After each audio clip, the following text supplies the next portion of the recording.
If you're thinking about selling an apartment building, don't just ask, "What's my property worth?" There's another question I think can be just as important: who's most likely to buy it? Not every apartment building appeals to the same type of buyer. A fourplex may attract a completely different buyer than a 20-unit apartment building.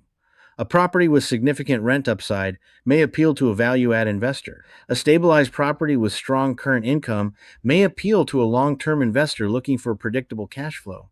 And a property that's priced appropriately for a 1031 exchange buyer may attract someone who has a limited amount of time to reinvest. Why does that matter to the seller? Because the likely buyer should influence how the property is marketed. If your property has below market rents, buyers need to clearly understand the potential upside. If it has strong current cash flow, the marketing should demonstrate the income the property is already producing.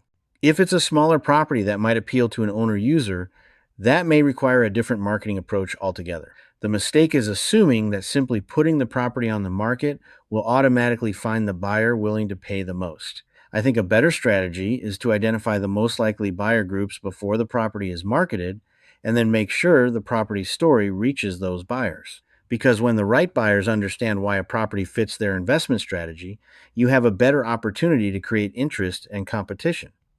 So before selling, don't just determine what you think the property is worth.